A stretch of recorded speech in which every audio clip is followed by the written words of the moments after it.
नमस्कार, मैं हूं मंजू सोनी और आप देख रहे हैं SKS न्यूज। सबसे पहले नववर्ष की आप सभी को हार्दिक शुभकामनाएं। और अब रुक करते हैं आज की खबरों की ओर। कर्मचारी ने फर्म को लगाया 17 लाख का चूना। बसंत बिहार में है हिमांशु छापड़िया का थोक कारोबार।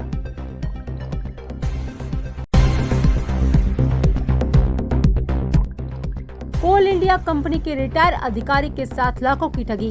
अज्ञात ठगों ने व्हाट्सएप पर मैसेज भेजकर 5 लाख खाते से उड़ाए।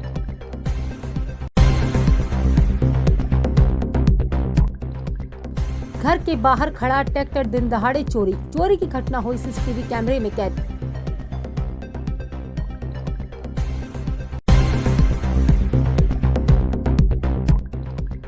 भाजपा पार्षद संजू परमार की दबंगई। बिजली कंपनी के प्रबंधक सुरेंद्र गुप्ता के साथ की मारपीट।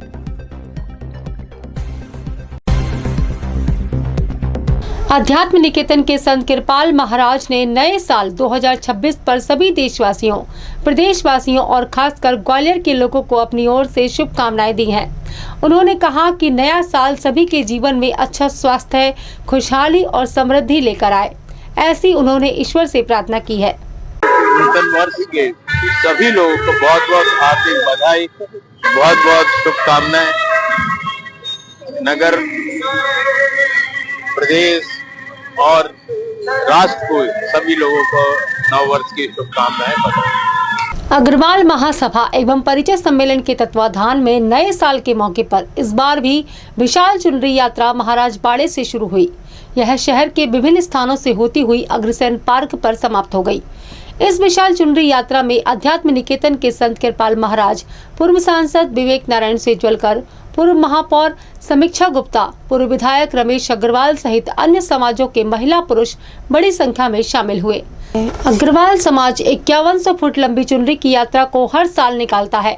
समाज सेवी राजेश एरन का मानना है कि नए साल के मौके पर पश्चिमी संस्कृति को छोड़कर हम अपनी प्राचीन खुशहाली और समृद्धि की आराध्य मां लक्ष्मी की स्तुति करें। इसी भावना से समाज के सभी वर्गों को जोड़ने की यह पहल 6 साल पहले शुरू हुई थी, जो गुरुवार को नए साल के मौके पर संपन्न हुई। इस विशाल चुनरी यात्रा में अध्यात्म निकेतन के संत कृपाल महाराज, पूर्व सांसद विवेक नारायण सेजवलकर, पूर्व महापौर समीक्षा गुप्ता एवं पूर्व विधायक रमेश अग्रवाल सहित अन्य समाजों के महिला पुरुष बड़ी संख्या में शामिल हुए। अग्रवाल समाज 5100 फुट लंबी चुनरी की यात्रा को हर साल निकालता है। समाज सेवी राजेश एरन का मानना है कि नए साल के मौके पर पश्चिमी संस्कृति को छोड़कर हम अपनी प्राचीन खुशहाली और समृद्धि की आराध्य मां लक्ष्मी जी की स्तुति करें। इसी भावना से समाज के सभी वर्गों को जोड़ने की यह पहल 6 साल पहले शुरू हुई थी, जो गुरुवार को भी नए साल के मौके पर संपन्न हुई।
Thank you.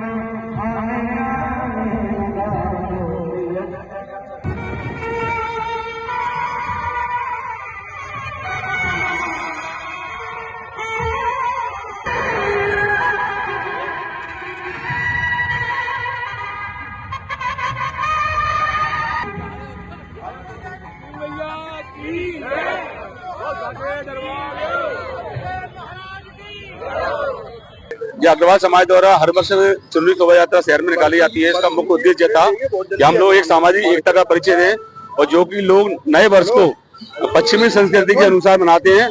हमारा सोच था कि हमें अपनी हिंदू संस्कृति और भारतीय संस्कृति के अनुसार नए साल का स्वागत करना चाहिए। तो यही उद्देश्य को लेकर हमने 2019 में ये चुनरी शोभा यात्रा प्रारंभ की थी और आज ये शोभा यात्रा एक बहुत विशाल रूप ले चुकी है। हर एक व्यक्ति को इस साल और नए दिन का इंतजार रहता है और सब एक साथ शहर के सभी लोग इसके साथ, महिलाएं हमारे साथ जो हैं, ये सभी लोग चलेंगे चुनरी लेकर मैया की और मेन बाजारों से होके महाराजा अग्रसेन पार्क पहुंचती है। 5100 फुट लंबी चुनरी हमारी होती है, जिसमें सबको एक दूसरे कनेक्ट करते हैं साड़ियों को, और उसको लेके हम लोग चलते हैं।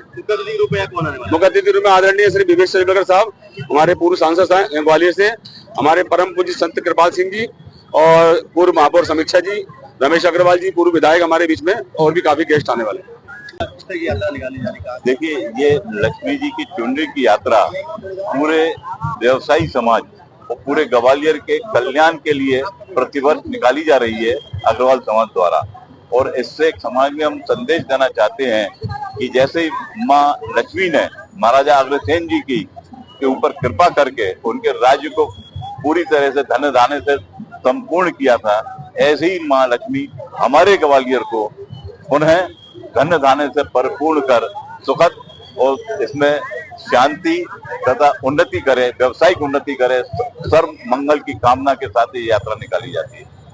आज 2026 नया वर्ष है और आदरणीय राजेश हैरन जी के माध्यम से और पूरे सभी उनके जो प्रतिनिधि हैं उनके माध्यम से हर वर्ष 1 जनवरी को चुनरी यात्रा बाड़े से प्रारंभ होती है। माँ लक्ष्मी की पूजा अर्चना के बाद और अग्रसेन पार्क तक ये पूरा सराफा बाजार कवर करते हुए लोग जगह जगह स्वागत करते हैं। तो ये कई वर्षों से बिना विघ्न की यात्रा निकल रही है, तो इसमें सभी का उत्साह बहुत है और समाज के बंधुओं के अलावा और भी अन्य समाज के भी बंधु इसमें आते हैं। और हम सबको वर्ष भर इंतजार रहता है कि 1 जनवरी को एक चुनरी यात्रा निकलने वाली है और ग्वालियर की एक पहचान भी बन गई, मैं मानती हूँ। तो आपके माध्यम से राजेश भाई साहब और उनकी पूरी टीम को बहुत बहुत धन्यवाद भी देती हूँ और आप सबके माध्यम से नया वर्ष 2026 सभी के लिए मंगलमय हो, हमारे देश और दुनिया के लिए प्रगति और उन्नति की राह खोले। बहुत बहुत धन्यवाद। ये अग्रवाल समाज का एक बहुत महत्वपूर्ण आयोजन है और प्रतिवर्ष बड़े धूमधाम से सारे अग्रवाल परिवार इकट्ठे होकर के चुनरी यात्रा का आयोजन करते हैं। आज नया वर्ष भी है, कैलेंडर ईयर चालू भी हो रहा है। मेरी सबको बहुत बहुत शुभकामनाएं नए वर्ष के उपलक्ष्य में और चुनरी यात्रा के उपलक्ष्य में। एक धार्मिक आयोजन है, एक आस्था का आयोजन है, हर वर्ष बहुत सफलतापूर्वक इसको मनाया जाता है।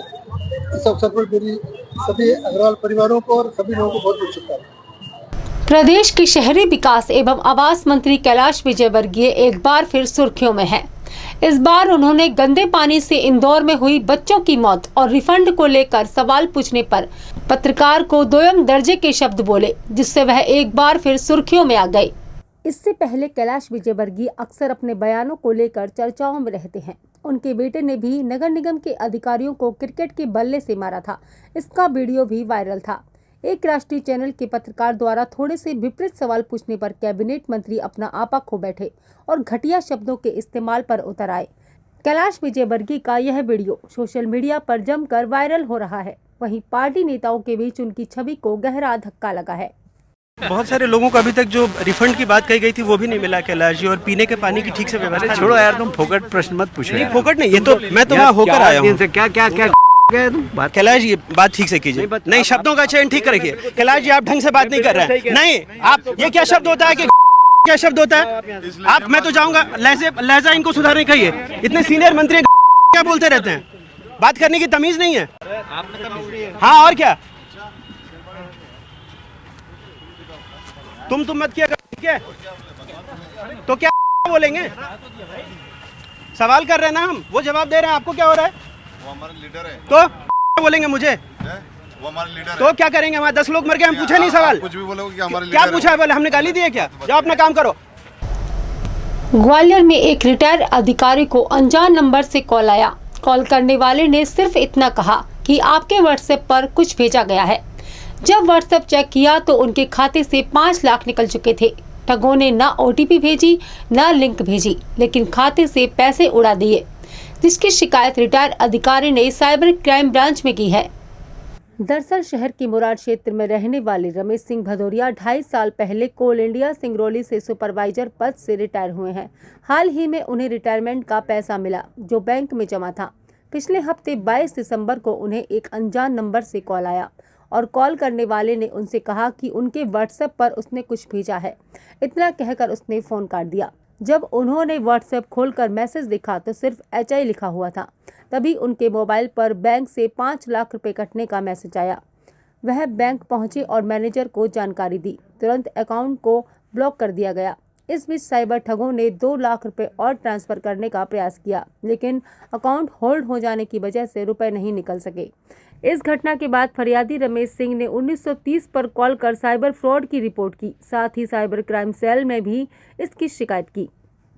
22 दिसंबर को मेरे पास 8:30 बजे के आसपास जो है कॉल आया। कॉल मैंने जो है वो बिना नंबर नेम का था, वो इसलिए मैंने खोला नहीं, उठाया नहीं। दोबारा 2 मिनट बाद फिर कॉल आया उसका, उठाया। उठाने के बाद जो है मैंने केवल उसने ये मेरे से बोला कि आपके व्हाट्सएप पे मैंने भेजा है, और उसके बाद जो है 2-4 मिनट बाद मेरा पैसा निकल गया। कितना? 5 लाख रुपए मेरा निकल गया। फिर क्या किया आपने? फिर उसके बाद मैं जो है सीधा जो टोल फ्री नंबर है SBI का, उस पर मैंने रिक्वेस्ट उनसे बोला कि मेरा जो है खाता ओल्ड पर डालिए, क्योंकि मेरे साथ ऐसा धोखाधड़ी हो गई है। और उसके बाद फिर जो है उसने दोबारा फिर कोशिश किया 2 लाख का था, लेकिन जो है ना उस समय होल्ड हो गया था। और उसके बाद फिर बैंक में आया मैं। बैंक में आने के बाद फिर जो है मैंने ऑनलाइन 1930 पर कॉल किया।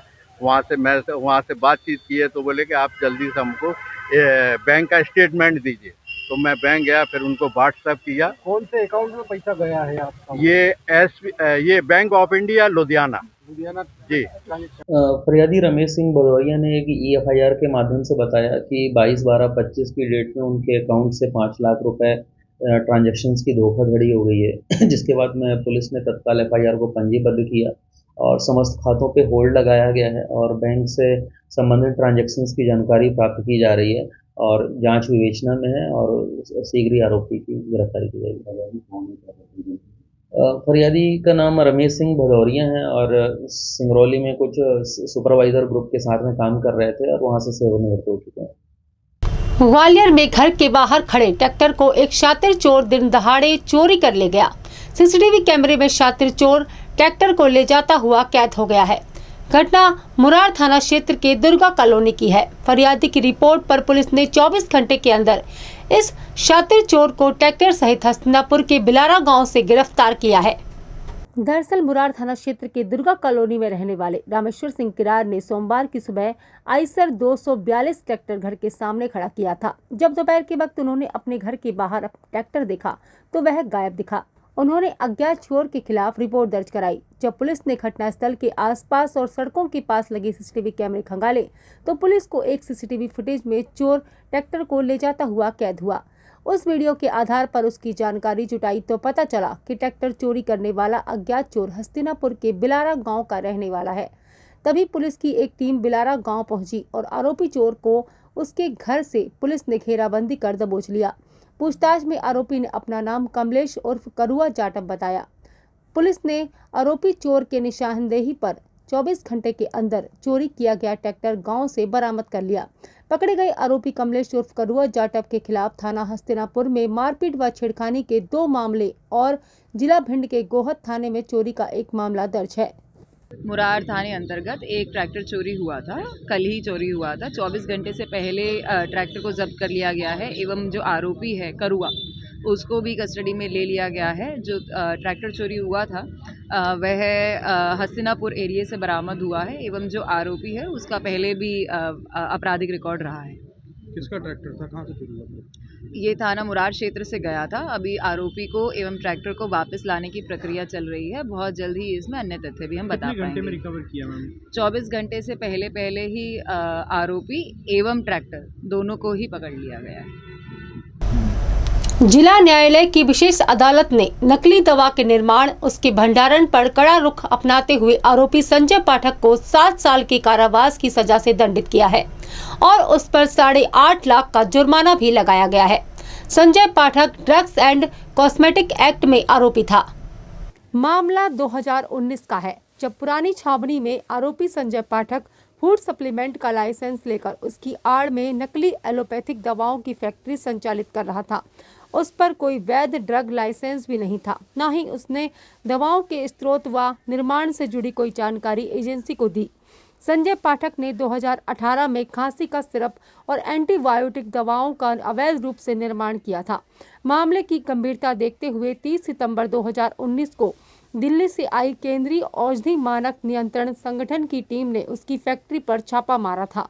इसने फैक्ट्री का नाम क्लैक्स हेल्थ केयर लिमिटेड रखा था। फैक्ट्री से तमाम कच्चा माल, रेफर, पैकिंग मशीन और तैयार दवाई मिली थी। ये मामला वर्ष 2019 का है, जब संजय पाठक द्वारा नकली सिरप, खांसी की और नकली दवाइयां बनाने जा रही थी। इसकी जानकारी जब ड्रग विभाग को लगी तो उन्होंने इसके संबंध में इंटेलिजेंस सेल को सूचित किया और नई दिल्ली के वहां से अपनी टीम के साथ एडीजी उपस्थित हुए थे और उन्होंने संजय पाठक की फैक्ट्री पर छापा मारा तो वहां नकली सिरप बने हुए और उसके साथ ही नकली दवाइयां मिली थी। इन सभी को जांच के लिए लेबोरेटरी भेजा गया था। इसकी रिपोर्ट के आधार पर एक परिवाद माननीय न्यायालय के समक्ष प्रस्तुत किया गया है, जिसमें आज न्यायालय का फैसला आया है, जिसमें कि आरोपी संजय पाठक को न्यायालय ने कहा कि उनके द्वारा कृत्य समाज के लिए घातक है और उनके द्वारा सिरप बनाई जा रही है नकली, इससे कई लोगों की जानें जाती हैं और साथ ही नकली दवाओं का व्यापार समाज हित में नहीं है। इन्हीं सब बातों को ध्यान में रखते हुए आरोपी की अधिवक्ता को तर्क नकार दिया है न्यायालय ने और उन्होंने कहा कि ऐसा आरोपी किसी भी प्रकार का रहम का पात्र नहीं है। इसके संबंध में उन्होंने आरोपी को 7 साल के सश्रम कारावास और 8,40,000 रुपए के जुर्माने से दंडित किया है। आरोपी पहले भी 1 वर्ष की जेल काट चुका है। आज उसका सजा वारंट बनाकर केंद्रीय कारागार ग्वालियर भेज दिया गया। समय हो चला है छोटे से ब्रेक का। ब्रेक के बाद फिर लौटेंगे, तब तक के लिए जुड़े रहें हमारे साथ।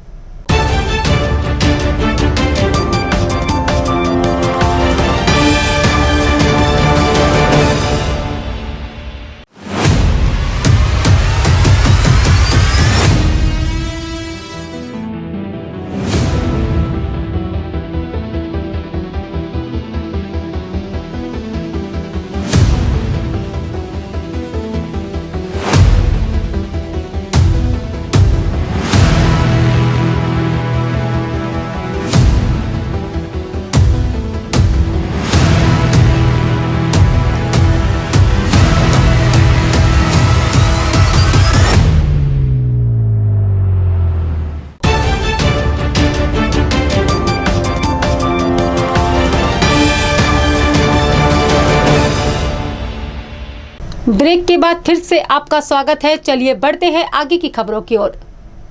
जनगणना निदेशालय द्वारा राज्य की प्रशासनिक सीमा फ्रीज कर दी गई है। इसका असर यह होगा कि अब प्रदेश सरकार नए जिले और तहसीलों को नहीं बना सकेगी। यह रोक जनगणना का कार्य पूरा होने तक जारी रहेगी।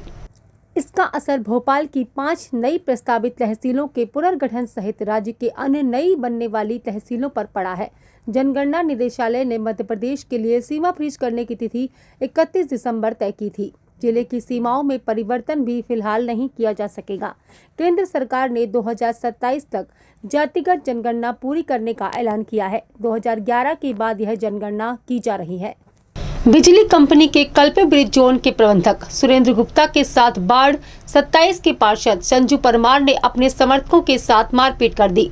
वे इसीलिए खफा थे कि उनके 2.25 लाख रुपए बिल की राशि में 4,000 रुपए जमा किए जाएं। जब इतनी बड़ी राशि के एवज में सिर्फ 4,000 के जमा करने पर प्रबंधक सुरेंद्र गुप्ता ने हाथ खड़े कर दिए और वरिष्ठ अधिकारियों से संपर्क करने की सलाह दी तो भाजपा पार्षद उखड़ गए।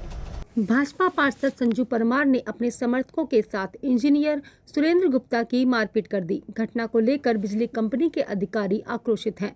वह 5 दिनों से पुलिस अफसरों के चक्कर लगा रहे हैं। वरिष्ठ अधिकारी भी एसपी से मिल चुके हैं, लेकिन अब तक आरोपी पार्षद के खिलाफ FIR दर्ज नहीं हो सकी है। इसे लेकर कंपनी के अन्य कर्मचारियों में गुस्सा पनप रहा है। वो उनका पार्षद जी का एक कोई बिल का इशू था, उनके माता जी के नाम पे बिल था 1,77,000 का, जिसमें वो 4,000 जमा करना चाह रहे थे। तो चूँकि वो मेरे नियम में नहीं आता तो मैंने उनको मना कर दिया था कि 4,000 का बिल मेरे पावर में नहीं है, आप वरिष्ठ कार्यालय से जाएँ और वो लिख के देते हैं तो हम जमा करा लेंगे। ये इशू, ये कारण वो आक्रोशित हो गए। उनके साथ जो लड़के आए थे उन्होंने मतलब उसमें बदतमीजी की। ये सुना है कि बंद कमरा करके उन्होंने बदतमीजी नहीं, बंद कमरा तो नहीं किया है। मतलब उसमें सब स्टाफ भी मेरा मौजूद था। मैं यहाँ सीट पे काम कर रहा था। कार्य करते करते उन्होंने मतलब बदतमीजी की, थप्पड़ दी। इसके खिलाफ कोई कार्रवाई आपने? जिसके लिए हमने, हमारे डी साहब भी आए थे, हमारे मतलब ए और जोन के जेई साहब आए थे, और हम लोगों ने आवेदन दिया है शुक्रवार की जिस दिन घटना थी।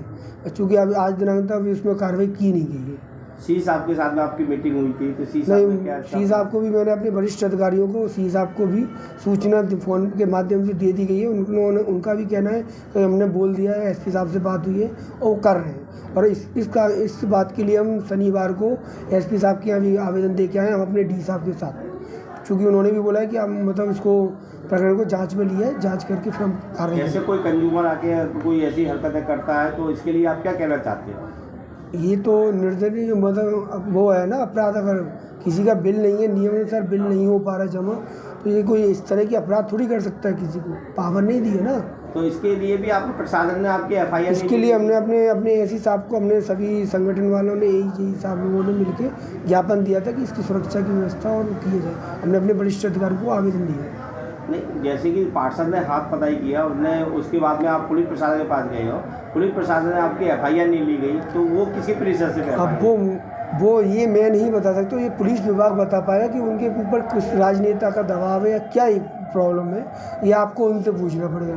परंतु आज दिनांक तक मेरी एफआईआर नहीं ली है।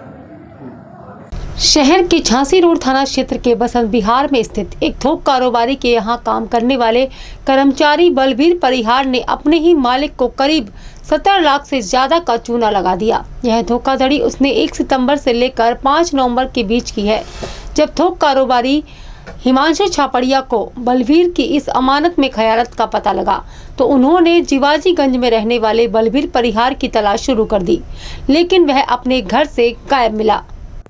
दरअसल बलवीर इस थोक कारोबारी के यहाँ काम करता था और संचालक के कहने पर बाजार में तकादा करने जाता था। बाजार से उधारी उठाने के बाद वो उसे ऑफिस में जमा करता था, लेकिन पिछले 2 महीनों के दौरान इसने दुकानदारों से पैसा उठाया लेकिन अपनी फर्म में जमा नहीं किया और घर से भी गायब हो गया। काफ़ी ढूंढने के बाद हिमांशु छापड़िया ने इसकी शिकायत वरिष्ठ अधिकारियों से की, तब कहीं जाकर मामला मंगलवार 3 बजे दर्ज हो सका। पुलिस ने आरोपी बलवीर परिहार के खिलाफ धोखाधड़ी का मुकदमा दर्ज कर उसकी तलाश शुरू कर दी है। देखिए, एक धोखाधड़ी का मामला कायम हुआ है थाना झांसी रोड और बसंत विहार में। इनका एक ऑफिस है जहाँ इन्होंने बताया, फरियादी द्वारा बताया गया कि कोई परिहार जो है उन्होंने उनसे लगभग 17 लाख रुपए लेकर वापस न करने और उनके साथ धोखाधड़ी करने की घटना को अंजाम दिया। पीड़ित की इसमें रिपोर्ट पर इसमें अपराध पंजीबद्ध कर विवेचना में लिया गया है। प्रकरण में भी विवेचना कर रहे हैं। शीघ्र ही इसमें हम जो राशि है और आरोपी की गिरफ्तारी कर इसमें आगामी कार्रवाई करेंगे।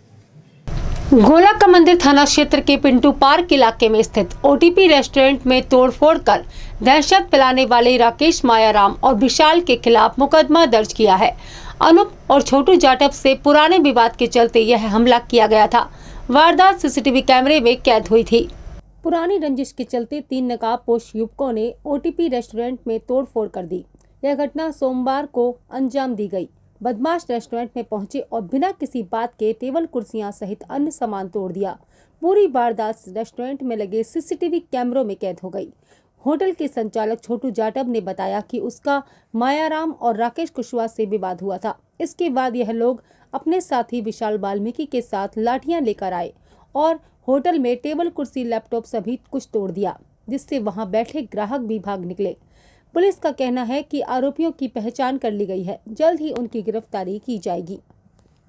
थाना गोले के मंदिर में घटना सामने आई थी। इसमें एक ओटीपी रेस्टोरेंट है जहां पर किसी पुरानी रंजिश के चलते 3 लोगों द्वारा वहां जाके उनके मालिक के साथ अभद्रता करना, गाली गलौज करना और मारपीट करने की घटना इसमें सामने आई थी। इसमें पीड़ित की रिपोर्ट पर अपराध पंजीबद्ध कर लिया गया है, इसमें विवेचना में लिया गया है। प्रकरण में हम आरोपी से पूछताछ करेंगे, इनको जो भी हमें इसमें वैधानिक कार्रवाई होगी करेंगे।